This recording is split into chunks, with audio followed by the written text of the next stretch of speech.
Masih di Sapa Indonesia Malam bersama saya Friska Clarissa. Roy Suryo CS mendatangi Komnas HAM Rabu siang. Audiensi selama 1,5 jam itu berlangsung tertutup. Kedatangan ketiga tersangka kasus fitnah ijazah palsu Jokowi ini diterima langsung sejumlah pimpinan Komnas HAM. Bersama tim kuasa hukumnya, Roy Suryo CS menyampaikan dugaan pelanggaran HAM berupa diskriminasi dan kriminalisasi selama proses hukum yang dijalani dalam kasus dugaan ijazah palsu. Pihak Roy juga mengklaim tak diberi ruang untuk menghadirkan saksi dan ahli. Selain itu mereka juga menilai perkara ijazah palsu ini melanggar prosedur. Kalau ini bukan bukti yang termasuk yang di-highlight adalah ketika status kami naik menjadi tersangka, kemudian kami kena cekal, kemudian kami kena wajib lapor. Itu adalah pelanggaran hak asasi manusia yang luar biasa berat. Ya. Dan kami tadi menyampaikan bahwa ini buktinya, kalau kami itu ketika melakukan penelitian, itu adalah resmi diminta oleh TPUA waktu itu, selaku saksi, ya, selaku ahli. Dan saksi atau ahli itu berdasarkan Undang-Undang Perlindungan Saksi dan Korban, itu memang tidak boleh tersangkakan gitu, apalagi dilakukan. Untuk membahas adanya dugaan kriminalisasi dalam proses hukum kasus dugaan fitnah ijazah Jokowi, saat ini kita langsung bergabung dengan Rismon Sianipar yang merupakan salah satu tersangka dugaan fitnah ijazah Jokowi melalui sambungan Zoom, dan di studio juga sudah hadir Maria Semar selaku Ketua Umum Rampai Nusantara. Selamat malam Bung Rismon juga Bung Semar. Malam Friska. Selamat malam Mbak. Selamat malam Bang. Halo. Semar. Halo Bang Rismon. Saya ke Bang Rismon dulu. Jadi sebenarnya yang dianggap pelanggar HAM yang dianggap oleh Bung Rismon, Bung Roy juga Dr. Tifa itu apa sih? Ya, sebelum ke situ ya kami perlu jelaskan tadi ada informasi sangat penting dari Ketua Komnas HAM saat ini Ibu Anis Hidayah ya, yang mengatakan bahwa pada 2 gelar perkara khusus, yang pertama dilakukan di Mabes Polri maupun yang kedua di Polda Metro Jaya, mereka tidak hadir. Jadi keterlibatan mereka pada 2 gelar perkara khusus itu tidak ada sama sekali. Jadi mencatut ya, baik Mabes Polri maupun Polda Metro Jaya itu mencatut sengaja nama Komnas HAM seolah-olah hak-hak asasi kami sebagai peneliti itu sudah terpenuhi pada 2 gelar perkara khusus tersebut. Ini info yang sangat menyakitkan hati kami. Ya, bagaimana kepolisian, Mabes Polri dan Polda Metro Jaya sengaja mencatut nama Komnas HAM, padahal mereka tidak hadir. Itu info A1 langsung dari Ibu Anis Hidayah ya sebagai Ketua Komnas HAM. Yang kedua, apa yang kami laporkan adalah bagaimana relasi kuasa yang terjadi pada pertemuan ya Bang Egy Sujana pada 8 Januari di Solo. Itu bisa Pak Jokowi sebagai pelapor memerintahkan kepolisian ya dalam hal ini di Reskrimum Polda Metro Jaya langsung ada di sana, yaitu Kombes Iman Imanuddin dan orang yang memeriksa kami yaitu Kepala Unit Kamnek 5 Ibtu Rosadi ada di sana, langsung diperintah-perintah seperti itu. Terus di mana? Ini kan penyidikan ini sangat bias.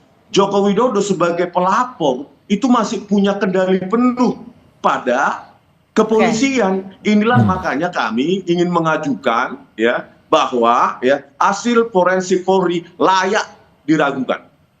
Sangat layak diragukan karena relasi kuasa tersebut.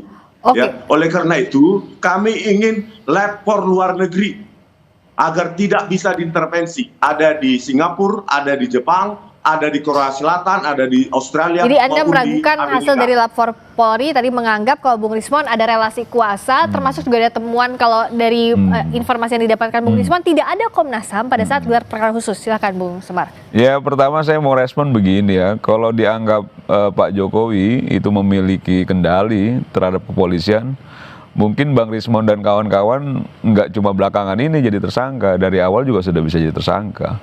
Dan sekarang juga udah dilakukan penahanan ya. Karena memang kita lihat sejak awal kan on the track ya, kepolisian sudah cukup profesional dan proporsional dalam menangani perkara ini yang sudah menjadi perhatian publik. Jadi kan sekarang Roy Suryo dan kawan-kawan termasuk Bang Rismon itu mencoba untuk melakukan perjuangan membela dirinya ke Komnas HAM dan lain sebagainya, silakan saja, itu haknya ya. Tapi kan sejak awal kita semua tahu, sejak awal justru yang menantang-nantang itu kan Roy Suryo dan kawan-kawan untuk dibawa ke proses hukum, untuk dilaporkan dan lain sebagainya. Itu jejak digital yang tidak bisa dihapus. Nah, ketika sudah dilaporkan oleh Pak Jokowi dan akhirnya berproses, sekarang membangun narasi, orang menyampaikan kritik, orang melakukan penelitian, kok dikriminalisasi. Nah, ini yang menurut saya memang akhirnya mungkin Roy Suryo dan kawan-kawan tidak menduga bahwa proses hukum itu bisa berlanjut seperti saat ini, yang akhirnya memang kasusnya sudah pelimpahan ke kejaksaan, bahkan sudah ada perpecahan juga di antara 8 tersangka ini ketika Bang Egy mengajukan restoratif justice dan keluar SP3. Berarti kan sudah tidak solid. Dugaan kita selama ini bahwa kapalnya sudah oleng, udah betul-betul oleng dan mungkin sebentar lagi karam.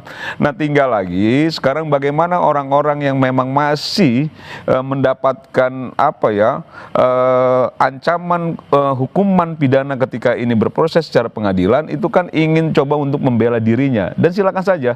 Tapi jangan juga ketika polisi tidak melakukan penahanan ketika diperiksa dulu, Bang Rismon dan kawan-kawan menyatakan provisi sangat baik, sangat profesional dan lain sebagainya. Sekarang ketika tidak menguntungkan, menganggap polisi dikooptasi, polisi itu masih pengaruh Pak Jokowi. Ini yang menurut saya narasi-narasi yang dibangun, narasi-narasi yang sesat ke publik, dan sebenarnya akhirnya mengganggu juga gitu ya kondusivitas yang secara akal sehat itu sudah tidak masuk akal ya.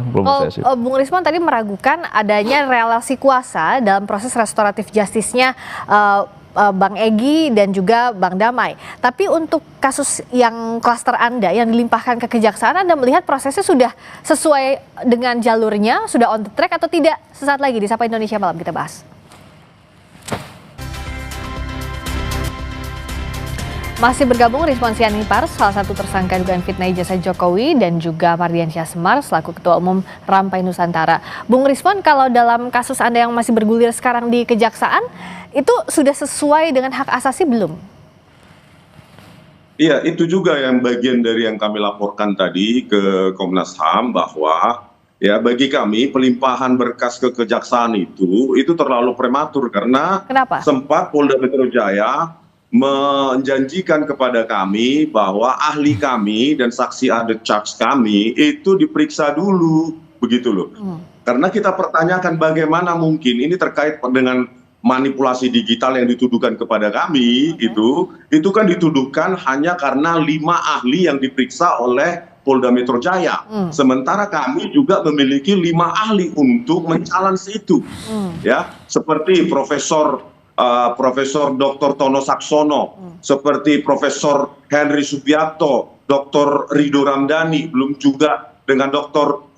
Leoni dan lainnya. Jadi harusnya Polda Metro Jaya melengkapi itu dulu, mendengarkan ahli dari kami, bukan hanya sepihak 5 ahli forensik digital yang memvonis kami memanipulasi dan menuduh kami dengan sangkaan pasal 32 dan 35 Undang-Undang ITE tanpa mendengar ahli dari kami, dan secara prematur dan tanpa dasar ya di Reskrimum Polda Metro Jaya ya Kombes Imanuddin menuduh buku Jokowi's White Paper itu tidak ilmiah. Apa dasarnya? Gitu loh. Yang kedua ya. Ya, Bung Rismon, silakan. Ya, yang kedua, bagaimana mungkin ya itu langsung diberikan setelah itu, hanya beberapa hari setelah Bang Egy Sujana itu mendapatkan restu untuk RJ dari Pak Joko Widodo. Ini kan sangat dekat, korelasi antar relasi kuasa itu kan sangat tercium di sini. Ya. Jadi itu yang mau kami sampaikan. Iya, tadi timeline itu dianggap semakin menguatkan adanya relasi kuasa dan dianggap tidak diberikan kesempatan yang setara untuk Bung Roy Suryo CS. Enggak lah, sejak awal juga kan menurut saya ya sudah cukup diberi ruang lah buat Roy Suryo dan kawan-kawan dalam proses hukum yang kemarin. Apa bandingannya bahwa itu memang sudah fair dilakukan? Ya sekarang begini, ini kan kasus yang sangat sederhana sebenarnya. Kasus ketika dituding oleh Roy Suryo dan kawan-kawan termasuk Bang Rismon bahwa ijazah Pak Jokowi palsu, itu lalu dilaporkan oleh Pak Jokowi karena merasa bahwa itu tidak benar, itu fitnah. Ijazah Pak Jokowi asli.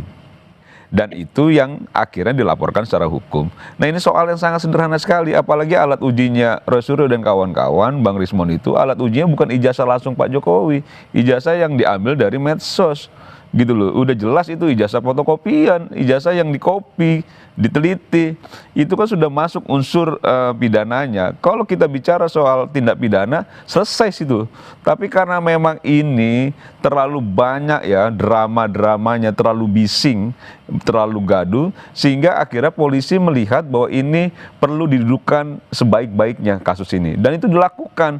Misalnya ada beberapa yang diminta sama Roy Suryo dan kawan-kawan kan juga diakomodir, kan begitu ya. Misalnya apa? Gelar perkara khusus dan lain-lain itu kan juga diakomodir. Nah ini yang menurut saya ketika tidak menguntungkan akhirnya menuding-nuding polisi tidak profesional, ada relasi kuasa. Pak Jokowi kalau memang dianggap punya kekuasaan penuh terhadap kepolisian pada saat ini yang beliau sudah pensiun ya, sudah tidak lagi menjabat, mungkin itu bisa dibuktikan bahwa tersangkanya nggak baru kemarin dari awal. Pilih-pilih Bang Risman kalau ada yang dianggap tidak menguntungkan, dianggapnya itu nggak fair, seperti yang ditudingkan oleh Bung Semar tadi. Ya, saya mau menanggapi ya bahwa ini kasus ringan, kasus sepele, ini kasus susah, kasus rumit. Kenapa? Bagaimana ya? Kenapa? Manipulasi digital itu kan harus ditentukan, dibuat secara spesifik mana yang kami manipulasi. Bagaimana metode kami disebutkan itu manipulasi? Ini kan perlu pandangan dua ahli ya, baik dari pihak Pak Jokowi atau pihak Polri maupun pihak kami. Ini bukan masalah sepele, Bang Semar. Ya, Anda mungkin nggak paham bidang ini. Bagaimana nggak sepele? Kalian mengklaim bahwa melakukan penelitian secara ilmiah, tapi alat ujinya aja alat uji bukan milik Pak Jokowi. Bukan ijazah yang memang dipegang Pak Jokowi, tapi dari medsos. Dari mana, akal sehat mana yang bisa meyakini bahwa itu ilmiah, Bang?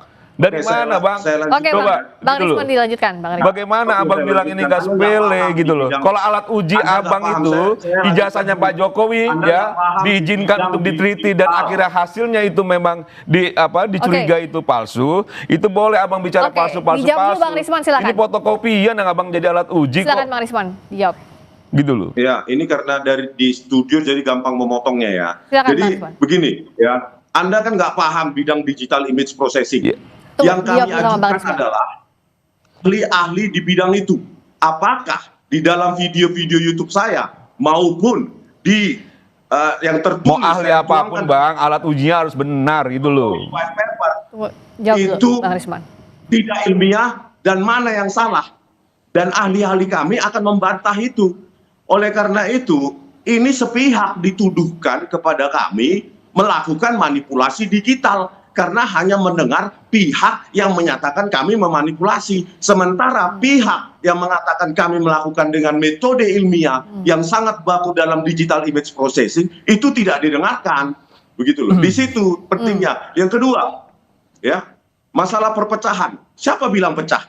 Justru Pak Jokowi memecah. Sebelumnya mengatakan bahwa ini akan secara bermartabat diselesaikan di persidangan. Tetapi kenapa itu diberikan restoratif justice dan SP3 hanya 2 orang? Itu kan sengaja pemecahan belahan itu. Ya karena itu mengajukan Bang, restoratif justice itu kesepakatan dua pihak gitu loh. Oke. Yang ketiga, kenapa sekarang ya beberapa atau sejumlah yang relawan Jokowi atau pro Jokowi itu menggoda ya, secara verbal untuk kami melakukan hal yang sama. Nggak usah Bang, nggak usah Bang, mereka di pengadilan aja, nggak usah tergoda Bang. Di pengadilan. Iyalah, nggak usah lah. Kita pengen juga ngeliat Abang ditahan sama Roy Suryo dan kawan-kawan itu. Lanjutkan lu Bung Rismon. Memang ada ajakan, memang ada godaan untuk Bung Rismon damai. Abang jauh lebih nggak ilmiah, Abang tuh tong kosong nyari bunyinya. Terlalu berisik tapi nggak ada isi Bang. Saya bicara tentang ilmiah gitu. Ilmiah apa? Alat uji Abang fotokopian kok ilmiah? Dari mana akal sehatnya? Alat ujinya bukan ijazah Pak Jokowi, Abang klaim itu palsu. Dari mana ilmiahnya, Saya Bang? sejak tahun 2002 Dari mana? Dari sudah uploadan menulis Abang tentang ambil gitu IGN. loh. Anda Tapi belum Abang sudah pernah. berani melakukan statement Tapi Anda ke publik berani bahwa itu menilai palsu ilmiah dari mana? Oke. Rasionalitas kita keganggu Oke, dengan Abang oke. mengklaim penelitian Tadi sudah ilmiah. diberikan Dari kesempatan. mana itu? Oke, kalau dari Bung Kecuali Semar ijazah Pak bilangnya- Jokowi jadi Oke, dasar Abang Bung teliti. Semar bilang ini nggak Fotokopian ilmiah, tapi Abang kalau dari Bung teliti. Rismon ini menganggap Bagaimana harus dibuktikan ceritanya karena ilmiah? batu ujinya ilmiah. Terakhir Bung Rismon, Tong kosong artinya nyari apakah bunyinya kalau ini. dari Cuma pihak berisik Anda? tapi nggak ada isi. Oke, Bung Semar, dari Bung Rismon, apakah tetap akan lanjut ke pengadilan? Pengadilan Sekarang lah kalau berani. Ini siapa ya menuduh saya tanpa isi ya? Iya. Anda pernah nulis jurnal nggak? Nulis saya. Nah, karyamu apa? Oke, Enggak. baik. Jangan dengan enteng Anda menuduh-nuduh. Tong kosong nyari bunyinya, Bang. Abang Oke. terlalu berisik, Baik, tapi baik. mengklaim diri Abang peneliti ilmiah dan Nah, sebagainya. sekarang- Alat uji Abang aja nggak benar. Oke, sekarang- Gitu loh. Jadi Sekarang jangan kalau saling juga tuding Abang di sini, seakan-akan besar oke, Bung sendiri Semar, gitu loh. Bung Rismon, Abang juga siapa kalau sekarang memang? saling tuding di sini pasti nggak akan selesai juga. Tapi Iya. tadi ditegaskan oleh Bung Rismon tidak ada damai, tapi akan lanjut ke pengadilan. Lanjut begitu ya? pengadilan gitu loh dan bersiap Baik. diri. Makanya Kalau jangan nanti menggoda-goda divonis jangan lagi menuding Oke. adanya Baik. ada yang dipengaruhi pengadilan segala Baik. macam sudah lah. Dari awal Oke. kan gagah berproses Baik. hukum, Baik, berproses Bung secara Rismon, hukum. baik juga Bung Gitu Semar. loh. Nanti kalau divonis di pengadilan harus Baik. juga diterima Sudah gitu loh. langsung saja nanti kita Jangan akan juga lihat akhirnya tuh, disalahin kayaknya proses semua. hukumnya Jangan masih pernah berlangsung. mungkin gitu loh. Kita sama-sama hormati proses hukum yang sekarang berlangsung. Iyalah. Terima kasih Bung Rismon, terima kasih Jangan juga Bung seolah-olah Semar. digoda, nggak ada Sampai yang jumpa goda. lagi kita lihat perkembangan kasusnya.